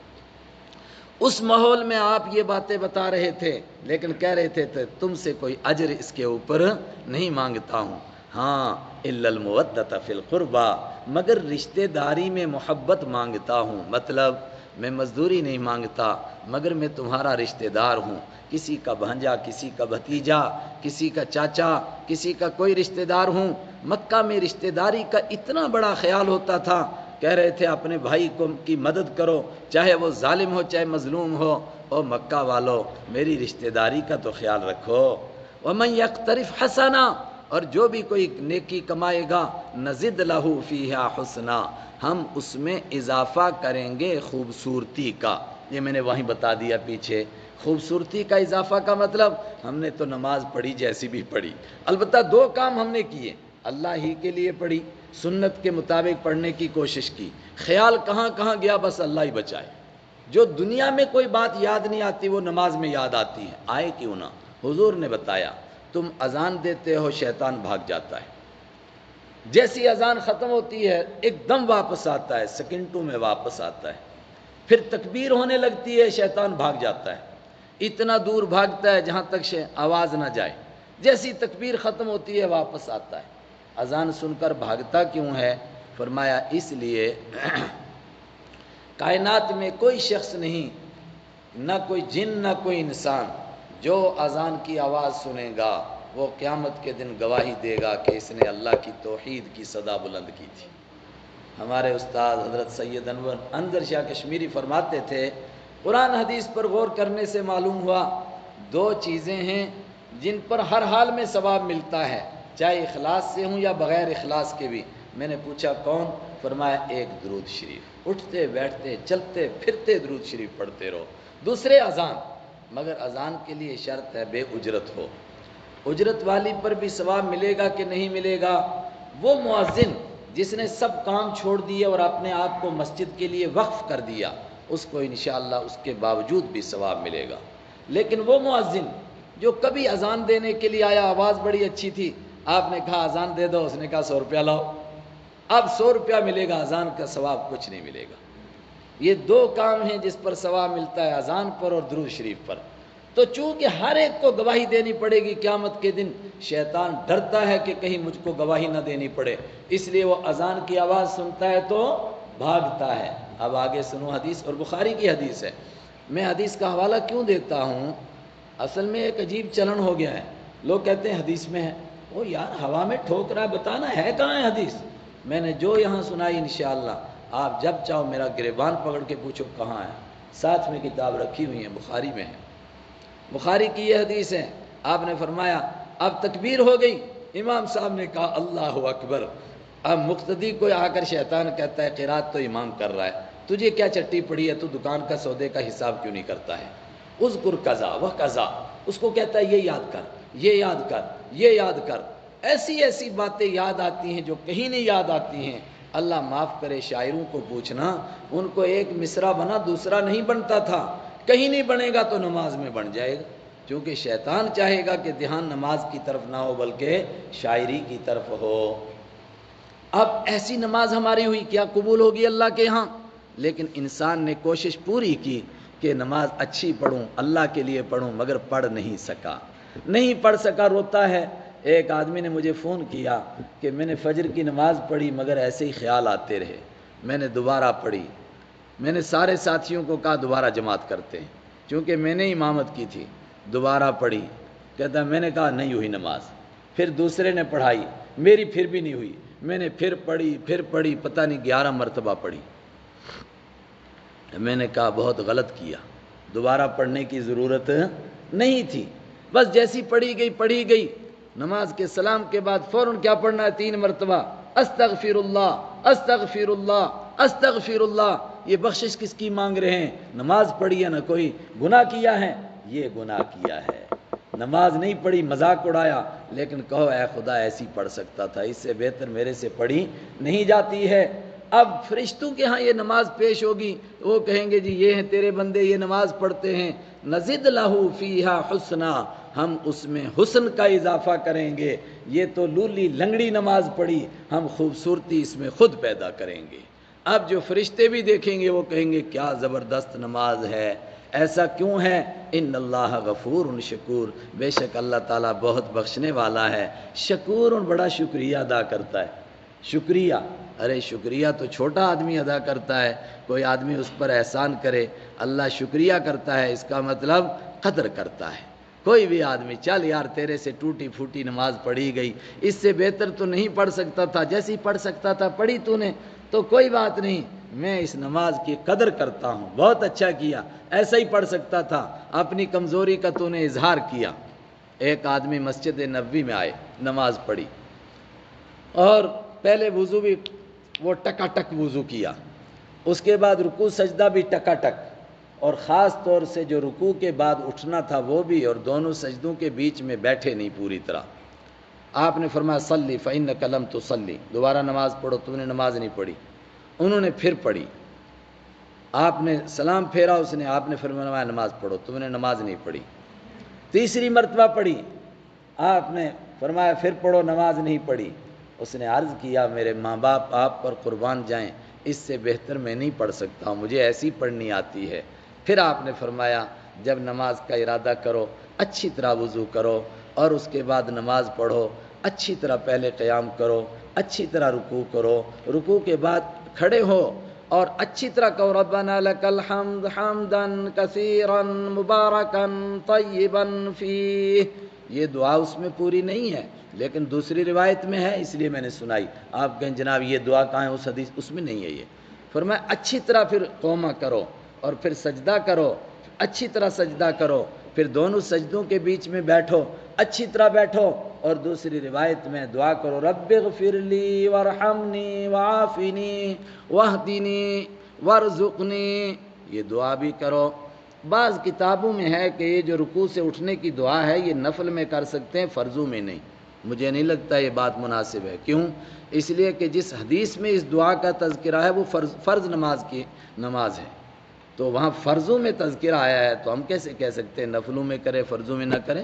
فرضوں میں موجود ہے۔ امام صاحب اچھی طرح رکیں گے تبھی تو مقتدیوں کو پتہ چلے گا اس طرح نماز پڑھنا ہے۔ امام صاحب ذرا جلدی کریں گے تو مقتدی تو چھوٹے میاں بڑے میاں سبحان اللہ اور آگے نکلیں گے۔ ہم نے ایسے لوگ دیکھے زمین سے سر ہاتھ نہیں اٹھاتے ہیں، سر اٹھاتے ہیں سجدے کے لیے، ہاتھ ادھر ہی رہتے ہیں، پھر دوسرا ٹک۔ ایک میرا دوست تھا عربی، تو ہم نے کہا صلی بنا، شیخ نماز پڑھاؤ، کہنے لگا کیف اصلی؟ صلی بکم الصلاۃ سعودی ہے اور صلی صلاۃ ہندی، کون سی نماز پڑھاؤں، ہندوستانی پڑھاؤں سعودی پڑھاؤں؟ میں نے کہا جو آپ کا دل کرے وہ پڑھاؤ۔ خیر پڑھائی اس نے نماز کے بعد ہم نے پوچھا سعودی نماز کیسی ہوتی ہے، ہندی کیسی ہوتی ہے؟ کہتا ہے سعودی نماز اللہ اکبر، اب سعودی لمبی قرات کرے گا، لمبا رکوع، لمبا سجدہ، اس کے السلام علیکم ورحمۃ اللہ، السلام علیکم ورحمۃ اللہ، اللہم انت السلام منک السلام تبارک ربنا یا ذا الجلال والاکرام، السلام علیکم، ہو گیا مسجد سے باہر، بس آگے کچھ نہیں۔ جو کچھ اس نے جا کے وہ نفل پڑھنے ہیں یا سنتیں پڑھنی سب گھر میں، اب گھر میں پڑھتا ہے نہیں پڑھتا ہے خدا جانتا ہے، مگر ہے اصل میں سنت پڑھنے کا گھر کا ہی مقام۔ حضور نے جب بھی سنت پڑھی گھر میں ہی پڑھی، مگر سلام کے بعد کچھ اوراد بھی ہیں حدیث میں موجود ہیں، سعودی نہیں اب پٹافٹ، اس کا کہنے کا مطلب تھا کہ یہ ان کی بھی غلطی ہے، تو میں نے کہا ہندی نماز؟ کہتے ہیں ہندی نماز اللہ اکبر اللہ اکبر. تو میں نے کہا پھر السلام علیکم ورحمۃ اللہ، سلام پھیرا. اب وہ لمبی تسبیح ہاتھ میں لے گا. کہتے ہیں صلاۃ ہکذا وبعد صلاۃ ہکذا. نماز ان کی اتنی سی، نماز کی پونچھ اتنی بڑی. آپ تراویح دیکھ لو، تراویح میں قرآن سننے کے لیے تیار نہیں ہوتے، بہت ساری مشدوں میں قرآن نہیں سنیں گے، مگر 4 رکعت کے بعد اتنا لمبی دیر بیٹھیں گے کہ وہ 4 رکعتوں سے بڑا، مگر قرآن سننے کے لیے تیار نہیں. تو یہ پھر وہ نماز ہوگی وہ جو دریاؤں کے کنارے ایک چھوٹا سا پرندہ ہوتا ہے نا، جسم اتنا سا، پونچھ اتنی سی. غفور شکور، اللہ بہت بخشنے والا ہے، بہت زیادہ قدر کرنے والا ہے. وہاں سے بات لمبی ہو گئی. حضور نے فرمایا اس طرح پڑھو نماز. اس نے کہا میں اس سے بہتر نہیں پڑھ سکتا ہوں. اس سے کیا معلوم ہوا؟ جیسا آدمی پڑھ سکے پڑھ لے، اس کے بعد اللہ کے حوالے کر دے، باقی اللہ جانے. نزد لہ فیہا حسنا، اللہ اس نماز میں حسن پیدا کرے گا. اب خوبصورت ہوگی نماز، لیکن جب قیامت کے دن پہنچا تو اسی کا تو ثواب ملے گا نہیں، وہ گزر چکا. نزد لہ فی حرثہ، وہاں تو اس کی کھیتی میں اضافہ کریں گے. کتنا اضافہ کریں گے؟ اللہ کے حبیب نے فرمایا کوئی آدمی کھجور کی 1 گٹھلی خرچ کر کے جائے گا، لیکن قیامت کے دن کتنا ثواب ملے گا؟ احد پہاڑ کے برابر ملے گا. وہ حیران ہوگا کہ اتنا تو میں نے کوئی کام ہی نہیں کیا. فرمایا تو نے نیک عمل کیا تھا، ہم اس کو بڑھاتے رہے بڑھاتے رہے بڑھاتے رہے یہاں تک کہ احد پہاڑ کے برابر ہو گیا. ام یقولون افترا، یہ باتیں ساری آپ نے بتائیں اور اس کے اوپر کوئی مزدوری نہیں مانگی. تو مکہ کے کافر کہنے لگے آپ نے کون سا کمال کیا؟ آپ نے تو خود یہ قرآن گھڑا اور ہمارے سامنے پیش کیا، خود لکھا. قرآن نے اس کے بہت جواب دیے. ایک جواب یہاں دیا جا رہا ہے، وہ سمجھ لیں. ام یقولون افترا، کیا وہ کہتے ہیں افطرا، اس نے اس کو گھڑا ہے، اس قرآن کو خود بنایا ہے. اللہ اکبر. کیا کیا ہے؟ افطرا علی اللہ کذبا، اللہ کے اوپر جھوٹ گڑا ہے، جھوٹی بات گھڑ کر کے کہتے ہیں کہ یہ خدا کا کلام ہے. یہاں جواب دیا سنو، اگر کوئی اللہ کے اوپر جھوٹی بات گھڑ کر کے لگائے گا، کہے گا کہ یہ اللہ کا کلام مجھ پر اترا ہے، اور وہ اللہ کا کلام نہیں ہوگا، اللہ برداشت کرے گا؟ بولو نا، سو گئے. اللہ برداشت نہیں کرے گا. فَإِن يَشَاءِ اللَّهُ، بس اگر اللہ چاہے گا، یختم علی قلبک، وہ آپ کے دل پر مہر لگا دے گا، وہ آپ کی زبان سے قرآن کو جاری نہیں ہونے دے گا. کیا اللہ برداشت کر سکتا ہے؟ ام یقولون تقولہ، دوسرے مقام پر ہے، کیا یہ کہتے ہیں کہ اس نے قرآن کو گھڑا ہے؟ اے میرے نبی، اگر آپ گھر کر لگائیں گے قرآن ہمارے اوپر تو ہم آپ کی شہ رگ پکڑ لیں گے، لقطعناہ، اور ہم اس کو کاٹ دیں گے، اور جب ہم آپ کی شہ رگ کاٹیں گے ان میں سے کوئی نہیں بچا سکے گا. وَلَوْ تَقَوَّلَ عَلَيْنَا بَعْضَ الْأَقَاوِيلِ، سورہ الحاقہ میں. اور اگر وہ گھڑ کر کوئی بات لگاتے ہمارے اوپر، کوئی گھڑی ہوئی بات، یعنی اللہ نے نہیں کہا اور حضور کہتے کہ یہ اللہ کا کلام ہے، لَأَخَذْنَا مِنْهُ بِالْيَمِينِ، تو ہم ان کا دانا ہاتھ پکڑتے، ثُمَّ لَقَطَعْنَا مِنْهُ بِالْوَتِينِ، پھر ہم ان کی شہ رگ کاٹ دیتے. یہ ممکن ہے کوئی آدمی اللہ کے اوپر جھوٹی باتیں لگائے اور اللہ برداشت کر لے؟ اس پر ایک اشکال ہوگا، اور وہ بڑا اشکال ہے. وہ کیا ہے؟ تو دنیا بھر کے اندر بہت سارے بدماش جو کھڑے ہوتے ہیں اور وہ کہتے ہیں کہ ہمارے اوپر بھی وحی نازل ہوتی ہے. کوئی کہتا ہے میں عیسیٰ بن گیا، کوئی کہتا ہے میں موسیٰ بن گیا، کوئی کہتا ہے میں مہدی بن گیا، کوئی کہتا ہے میں نبی بن گیا. خدا ان کو کیوں نہیں ذلیل اور رسوا کرتا ہے؟ اس کا بڑے جواب دیتے ہیں لوگ، لیکن میرے مزاج کے مطابق یہ جواب ہے. رب کعبہ کی قسم، 1450 سال گزر گئے، آج تک جس کسی نے نبی ہونے کا دعویٰ کیا، عیسیٰ ہونے کا دعویٰ کیا، مہدی ہونے کا دعویٰ کیا، موسیٰ ہونے کا دعویٰ کیا، کوئی بچ نہیں سکا، مرنے سے پہلے ذلیل ہو کر کے مرا. ہم آپ کی شہ رگ کاٹ دیتے، آپ کے دل پر مہر لگا دیتے. اگر آپ کوئی ایسی بات کہتے جو ہم نہ کہتے اور آپ اپنی طرف سے گھڑ کر کہتے یہ اللہ کا کلام ہے. میں اس کی مثال پیش کرتا ہوں. قادیانی کہتے ہیں کہ اگر مرزا خدا کا نبی نہیں تھا تو اس کی رگ کیوں نہیں خدا نے کاٹی جس طرح اس کی رگ کاٹی 1450 سال میں کسی کی نہیں کٹی. اس کو خدا نے کتنا ذلیل کیا، اتنا کائنات میں کوئی ذلیل نہیں ہوا۔ البتہ کسی کو نظر نہ آئے تو میں کیا کروں، الو کو دن میں نظر نہیں آتا، آپ کہیں 12 بج گئے، الو کہتا ہے اندھیری رات ہے، تو وہ الو کی بات ہے نہیں، یہ الو کے پٹھے ہیں، نہیں نظر آتا ہے ان کو، ورنہ قادیانی جتنا ذلیل ہوا اتنا کوئی نہیں ذلیل ہوا آج بھی۔ اس کی وہ کتاب جس کو وہ کہتا ہے نعوذ باللہ یہ خدا کی جو وحی مجھ پر اتری تو یہ اس کا مجموعہ ہے، یعنی قادیانیوں کا قرآن جس کو اس کے مرزا کی وحیوں کا مجموعہ کہتے ہیں، اس میں اس کی وحی موجود ہے۔ کہتا ہے کبھی کبھی میرے اوپر ایسی وحی بھی آتی ہے میں خود بھی اس کا مطلب نہیں سمجھتا ہوں۔ کہا کیا کیا وحی آتی ہے؟ کہنے لگا آج عجیب وحی آئی میرے اوپر، وحی آئی ہینچوں ہینچوں ٹینچوں ٹینچوں۔ اس سے بڑا کوئی ذلیل ہوگا؟ ایک پڑھا لکھا آدمی ایسی بکواس کر رہا ہے، لوگوں نے اس کو کتنا ذلیل کیا ہوگا، تو گدھا ہے، ہینچوں ہینچوں کر رہا تھا، اللہ اس سے کہلوا رہا تھا، اور سننے والے سمجھ گئے کہ اللہ کہہ رہا ہے یہ گدھا ہے، اس سے بڑھ کر کوئی بدتر جانور نہیں، یہ اس سے بدتر ہے۔ کیوں؟ قرآن پاک نے کہا جو خدا کے دین کو نہیں مانتے، ایک جگہ کہا وہ جانور ہیں، دوسری جگہ کہا نہیں جانور نہیں، حمر مستنفرہ، بد کے ہوئے گدھے ہیں۔ خدا نے اس سے کہلوایا مجھ پر جو وحی آتی ہے وہ گدھے کی ہینچوں سے زیادہ نہیں ہے، خود کہہ رہا ہے۔ کہتا ہے میرے اوپر وحی آئی، آج میں نے سنا کیا وحی تھی؟ کہتا وحی تھی ہینچوں ہینچوں ٹینچوں ٹینچوں۔ یار یہ کون سی وحی تھی تیرے اوپر؟ ایک اور وحی، وہ تو آج آپ اپنے بچوں کو یاد کراؤ اور ان کو کہیے گا کہ قادیانیوں کو بولو ذرا مجمع میں اس کی تلاوت کرو، بھئی قرآن ہے، جہاں چاہو وہاں پڑھو، کبھی کسی کو برا لگے گا؟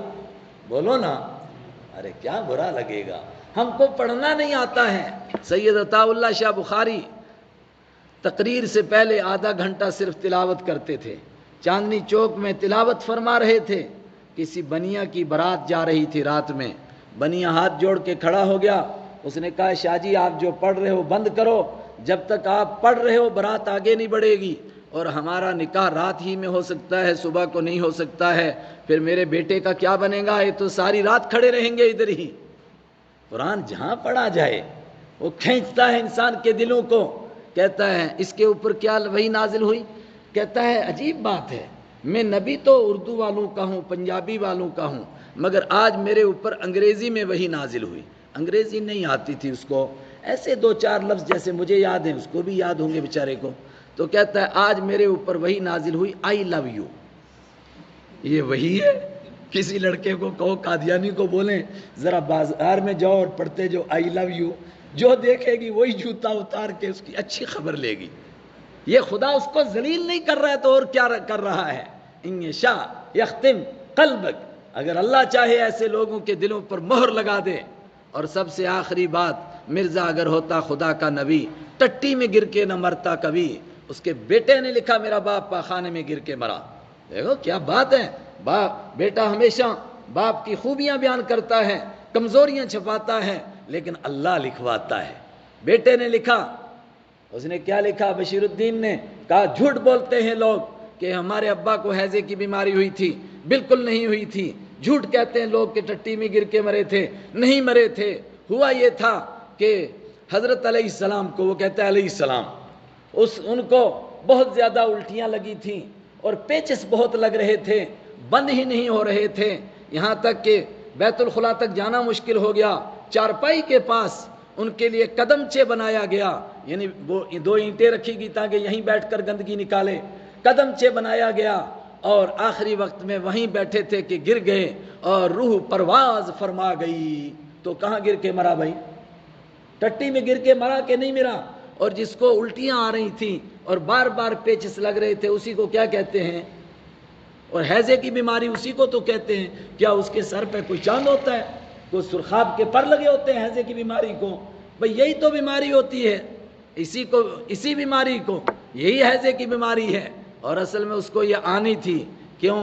اللہ جزائے خیر دے، ثناء اللہ امرتسری کے ساتھ اس کی بحث ہوئی، اس نے کہا کہ جو ہم میں سے سچا ہوگا وہ زندہ رہے گا، جو جھوٹا ہوگا وہ ہیضے کی بیماری میں پخانے میں گر کے مرے گا۔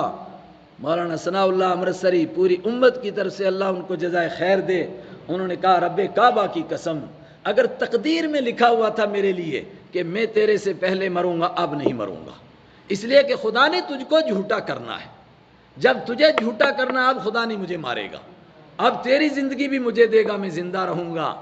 اس کے بعد فرمایا رب کعبہ کی قسم، اگر میرے لیے تقدیر میں بھی لکھا ہوا تھا کہ کہیں گر کر کے نالی میں انتقال ہو، اب نہیں ہوگا، عزت کے ساتھ سجدوں میں انتقال ہوگا اور تو ضرور پاخانے میں گر کے مرے گا۔ اللہ نے ان کی بات کو پورا کرنا تھا، ان سے پہلے مرا۔ ثناء اللہ 40 سال تک اس کے بعد زندہ رہے اور قادیانیوں کو للکارتے رہے، مگر جب دماغ ہی خراب ہو جائے سمجھ میں نہیں بات آتی ہے۔ آج بھی قادیانی موجود ہیں، سمجھائیں ان کو، پیار سے سمجھائیں، محبت سے سمجھائیں، مگر بس دل پر مہر لگ گئی ہے، بات سمجھتے ہی نہیں ہیں۔ میرے کوئی جاننے والے ہیں، گوجری پڑھتے ہیں، کہنے لگے جی آپ نے بڑا اچھا ترجمہ لکھا، لیکن آپ نے چھٹے پارے میں جہاں قادیانی کا نام آیا غیر مہذب زبان استعمال کی۔ میں نے کہا اس لیے استعمال کی کہ بندہ غیر مہذب تھا، تو گدھے کے لیے اگر گدھے کی زبان استعمال نہ کریں تو وہ کیا سمجھے گا؟ اقبال نے کیا کہا، پھول کی پتی سے کٹ سکتا ہے ہیرے کا جگر، مگر مرد ناداں پر کلام نرم و نازک بے اثر۔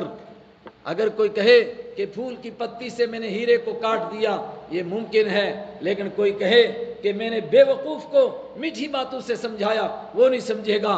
میں نے کہا تم نہیں سمجھتے تھے، اس لیے میں نے گوجری میں کھردری زبان استعمال کی۔ کہتے ہیں جی آپ نے سخت الفاظ استعمال کیے، میں نے کہا تم لائقی اس کے تھے اس لیے، لیکن آپ کو پھر بھی نہیں سمجھ میں آئی۔ کہتا ہاں پھر بھی نہیں آئی سمجھ میں، تو اب میں کیا کروں۔ وَيَمْحُ اللَّهُ الْبَاطِلَ، اور اللہ مٹاتا ہے باطل کو۔ اگر کوئی اللہ کے اوپر جھوٹی وہی لگائے گا، اللہ چلنے دے گا؟ باطل کو نہیں چلنے دیتا، اللہ مٹاتا ہے۔ کس طرح مٹاتا ہے؟ میں نے کہا جس طرح یہ قادیانیوں کی مٹاتا ہے۔ اس سے کہ یہ تو میں نے مثال کے طور پر، ہمارا تو درس ہے قرآن کا، ہمیں ان باتوں کی طرف سے کیا، لیکن میں نے مثال دی، کیسی بےہودہ باتیں اس نے کہیں، اس سے پیچھے کے لوگوں نے جو باتیں کہیں وہ بھی اسی طرح ہیں، اور جو آج کہہ رہے ہیں ہر دور میں عیسیٰ اور مہدی اور یہ نبی ہوتے رہیں گے، لیکن ساون کی مینڈکوں کی طرح ٹر ٹر کرتے ہیں اور مر جاتے ہیں، اس کے بعد ان کا کوئی نام لینے والا موجود نہیں ہوتا۔ قادیانی بھی اسی طرح مر رہے ہیں، آج دنیا سے مٹتے چلے جا رہے ہیں، باقی بھی اسی طرح مٹ جائیں گے۔ وَيُحِقُّ اللَّهُ وَيُحِقَّ الْحَقَّ، اور اللہ سچ کو سچ کر دکھاتا ہے، بِكَلِمَاتِهِ، اپنے باتوں کے ذریعے سے، إِنَّهُ عَلِيمٌ بِذَاتِ الصُّدُورِ، بے شک وہ سینوں کی چھپی ہوئی باتوں کو جاننے والا ہے۔ لیکن اس کا کرم اور اس کا فضل بھی کیا ہے۔ اتنے بڑے بڑے ظالم جو کہتے ہیں آپ نے قرآن گھڑ لیا، آپ نے قرآن بنا لیا، ان کو ابھی بھی کہا جا رہا ہے میرا توبہ کا دروازہ کھلا ہے، آہا ابھی بھی آ جاؤ توبہ کر لو۔ بخاری میں حدیث ہے اور کتاب بدء الخلق میں ہے، اللہ نے جب ساری کائنات پیدا کرنی تھی، سب سے پہلے قلم پیدا کیا، قلم نے کہا کیا لکھوں، کہا لکھ جو کچھ ہوگا۔ اس نے سب سے پہلے جو اس پیچھے کی باتیں نہیں بخاری میں، اب بخاری کی بات ہے، قلم نے پوچھا کیا لکھوں، کہا سب سے پہلے لکھو ان رحمتی غلبت علی غضبی۔ وہاں ویسے عام طور پر کتابوں میں ہم سنتے سبقت، مگر بخاری میں غلبت ہے، میری رحمت میرے غصے کے اوپر غالب رہے گی ہمیشہ، غصہ بعد میں آتا ہے، رحمت پہلے آتی ہے۔ توبہ کا دروازہ ابھی بھی کھلا ہے، وَهُوَ الَّذِي، وہی تو اللہ ہے، الَّذِي يَقْبَلُ التَّوْبَةَ، جو توبہ قبول کرتا ہے، عن عبادہ، اپنے بندوں سے، وَيَعْفُو، اور معاف کرتا ہے، عن السیئات، برائیوں کو، وَيَعْلَمُ مَا تَفْعَلُونَ، اور وہ جانتا ہے جو کچھ تم کرتے ہو، وَيَسْتَجِيبُ، اور وہ قبول کرتا ہے، دعائیں سنتا ہے، الذین آمنوا، ان لوگوں کی جو ایمان لائے، وعملوا الصالحات، اور جنہوں نے نیک عمل کیے، ویزیدہم، اور ان کو زیادہ دیتا ہے، من فضلہ، اپنے فضل سے، والکافرون، اور رہے کافر لوگ، لہم عذاب شدید، ان کے لیے سخت عذاب ہے۔ پھر وہی اشکال، اگر ایمان والوں کی سنتا ہے اور بےایمانوں کے لیے سخت عذاب ہے، تو بےایمانوں کو دنیا میں روزی کیوں ملتی ہے؟ دیکھو نا، بات کو دل میں اتارنا ہے۔ ایک طریقہ ہے کہ صرف لوگوں کو قانون سنا دیں، آرٹیکل اتنا، آرٹیکل اتنا، آرٹیکل اتنا، بھائی دفعہ اتنا، دفعہ اتنا، یہ دل میں بات نہیں اترتی ہے۔ دوسری بات ہے دل میں اتارنی ہے۔ اب بار بار یہ بات ذہن میں آتی ہے، اے خدا اگر تو ایمان والوں کی دعائیں سنتا ہے، کافروں کے لیے سخت عذاب ہے، تو ان کو روٹیاں کیوں ملتی ہیں؟ پھر جواب دیتا ہے فرمایا اس لیے ملتی ہیں کہ دنیا کی میرے یہاں کوئی قیمت اور قدر ہے ہی نہیں۔ تو پھر سوال پیدا ہوا، پھر اس نے بے انتہا روزی کیوں نہیں پھیلا دی کہ ہر کافر دنیا میں قارون بنا ہوتا، کوئی ایک بھی قارون کے بغیر نہیں ہوتا، ان کے اندر بھی تو غریب ہوتے ہیں۔ فرمایا صرف اس لیے کہ دنیا کا نظام چلتا رہے۔ کیوں؟ ایک قارون بنایا، اس نے کتنا بڑا ادھم مچایا دنیا میں، اگر سارے قارون بن جاتے تو کیا کرتے، دنیا کا نظام کتنا بگڑ جاتا ہیں؟ نہیں سمجھے؟ ایک ہی امبانی صاحب ہیں تو کتنی ملک کی تباہی ہے، اگر سارے بیچارے بن جائیں تو پھر کیا حال ہوگا ملک کا؟ ایک ہی الو کافی ہے، بربادی ہے گلستان کے لیے، ہر شاخ پہ الو بیٹھا ہے، انجام گلستان کیا ہوگا؟ پھر کیا بنے گا؟ نہیں، اللہ کا ایک نظام ہے، کسی ایک کو قارون بناتا ہے، کسی ایک کو امبانی صاحب بنا دیتا ہے، کسی کو ٹاٹا اور برلا والا بنا دیتا ہے، کسی کو بناتا ہے۔ بھئی تمہیں کون اعتراض کرنے کا حق ہے؟ اللہ چاہتا ہے بناتا ہے جس کو، کچھ کو نہیں بناتا ہے، مگر ان کے کافر ہونے کی وجہ سے دنیا ان سے روکتا نہیں ہے۔ سب کو کیوں نہیں بناتا؟ یہاں جواب دیا وَلَوْ بَسَطَ اللَّهُ، اور اگر پھیلا دیتا اللہ تعالیٰ الرزق روزی کو لعبادہ اپنے بندوں کے لیے، لَبَغَوْا فِي الْأَرْضِ، تو بندے زمین میں ادھم مچا دیتے، بغاوت کرتے۔ اب بغاوت کا مطلب خدا سے بغاوت تو نہیں، ظلم اور زیادتی، سارے قارون، سارے فرعون، تو دنیا میں تو ایک ہنگامہ مچ جاتا، کوئی کسی کی بات ہی نہ مانتا۔ وَلَكِنْ يُنَزِّلُ بِقَدَرٍ مَا يَشَاءُ، لیکن اللہ روزی اتارتا ہے بقدر، ایک خاص مقدار میں، ما یشاء، جتنی چاہتا ہے۔ پیچھے گزرا لمن نرید، جس کے لیے چاہتا ہے، ما نشاء، جتنی چاہتا ہے اتنی اتارتا ہے۔ اور ایک مقام پر نا بڑی زبردست بات سورہ ہجر میں گزری، فرمایا ہر چیز کا سٹاک ہمارے پاس ہے، وَمَا نُنَزِّلُهُ إِلَّا بِقَدَرٍ معلوم، مگر دنیا میں ہم ایک خاص مقدار میں بیچتے ہیں، اتنی گندم نہیں پیدا کرتے کہ دنیا میں رکھنے کے لیے کوئی جگہ نہ رہے، اتنے چاول نہیں پیدا کرتے کہ دنیا میں رکھنے کے لیے جگہ نہ رہے، مثلا اتنی بھیڑیں ہو جائیں کہ بکری کے لیے جگہ نہ بچے، اتنے اونٹ ہو جائیں بھینسوں کے لیے جگہ نہ بچے، ایسا نہیں کرتا ہے، صرف اتنی پیدا کرتا ہے جتنی ضرورت ہوتی ہے۔ اور اس بات کو سمجھنے کے لیے نا ہم غور نہیں کرتے ہیں، کبھی اس بات کو سوچئے گا، کچھ لوگ ایسے ہیں جن کی خوراک صرف گوشت ہے، گوشت کھاتے ہیں۔ آپ کہیں گے اگر ہمارے علاقے کے لوگ گوشت کھانے لگیں، ایک مہینے میں پورے ملک کی بھیڑیں اور بھینسیں سب غائب ہو جائیں گی۔ بالکل نہیں غائب ہوں گی، بے وقوف ہے ایسا سوچنے والے۔ جہاں خوراک ہو جائے گی وہاں اللہ اتنی ہی پیدا کرے گا، جہاں خوراک نہیں ہوگی وہاں اللہ دودھ کے لیے تھوڑی تھوڑی پیدا کرے گا۔ بھئی جتنا دودھ کی ضرورت ہے اتنی ملیں گی، اتنی زیادہ نہیں دے گا، لیکن جہاں ان کی خوراک بن گئی ہے۔ میں یو پی میں تھا، وہاں میں دیکھتا تھا ہاپوڑ کے قصبے میں رات کو اتنے کٹڑے ہوتے تھے کہ شمار نہیں کر سکتا، اور صبح کو غائب۔ یہ کہاں جاتے ہیں؟ کہا کھا گئے لوگ، رات ہی کو ذبح ہوئے، کھا گئے صبح۔ میں نے اپنے حضرت مولانا مبین سے عرض کیا ہمارے ہاں اگر لوگ اس طرح کھانے لگیں مجھے نہیں لگتا ہے ایک مہینہ نکلے گا۔ کہنے لگے بے وقوف کشمیری، عقل بھی ہے تجھے کچھ؟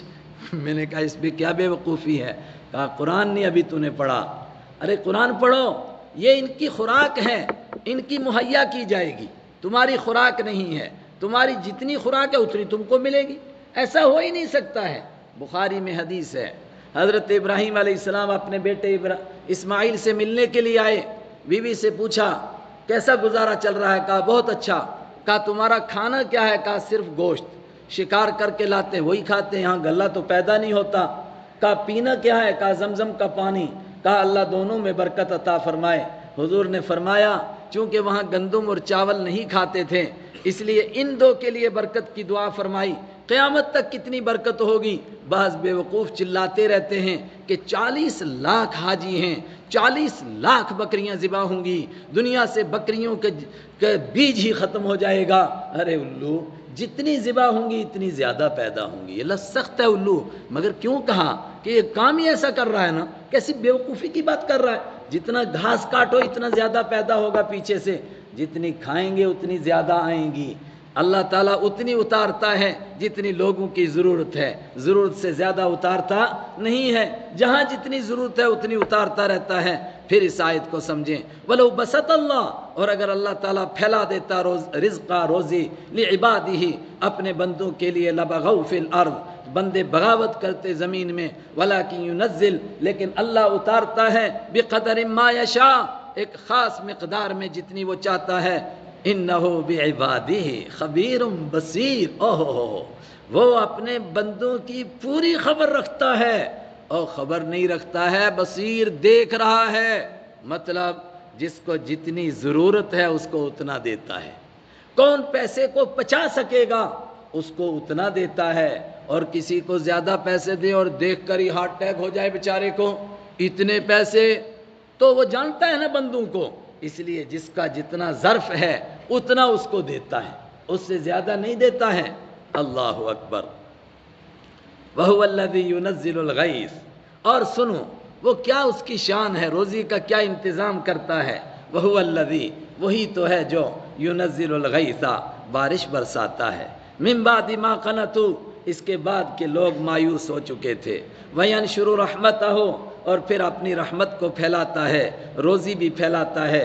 وَهُوَ الْوَلِيُّ الْحَمِيدُ، وہی تو سب کا کارساز ہے۔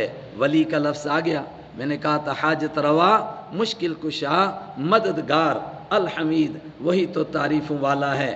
وَمِنْ آیَاتِهِ، اور اس کی قدرت کی نشانیوں میں سے ہے، خلق السماوات، آسمانوں کا پیدا کرنا، والارض، اور زمین کا پیدا کرنا، وَمَا بَثَّ فِيهِمَا مِنْ دَابَّةٍ، اور یہ دنیا بھر کے اندر جو جانور اس نے پھیلائے، ان کے پھیلانے میں اللہ کی قدرت کی نشانیاں ہیں، اور جب وہ ان کو پیدا کر کے پھیلا سکتا ہے اور انسانوں کو پیدا کر کے دنیا میں پھیلا سکتا ہے، تو وَهُوَ عَلَى جَمْعِهِمْ، بے شک وہ ان کے اکٹھے کرنے پر، اور وہ ان کو اکٹھا کرنے پر، اِذَا يَشَاءُ قَدِيرٌ، جب چاہے گا پوری قدرت رکھتا ہے، جب چاہے گا سب کو اکٹھا کر لے گا۔ یہ ایک ہی رکوع ہوا، میں نے کہا تھا آج 3 رکوع پڑھیں گے، لیکن اس کے بہت سارے مضامین ایسے آئے کہ مجھے لگا اگر جلدی گزر جائیں گے تو جو مقصد ہے تفسیر کا وہ فوت ہو جائے گا، شاید کہ اللہ تعالی ہمیں اس سے نفع عطا فرمائے۔ کہنے والا سننے والوں سے زیادہ محتاج ہے، اللہ ہم سب کو عطا فرمائے۔ وہ دونوں باتیں نہیں آئیں، ایک میں نے کہا تھا کہ توکل کا کیا مطلب ہے، اس آگے آئے گا، ایک کہا تھا کہ وہی کس طرح اترتی ہے، وہ بالکل آخر میں ہے، اللہ نے چاہا تو کل آئے گا انشاءاللہ۔ صدق اللہ مولانا العظیم۔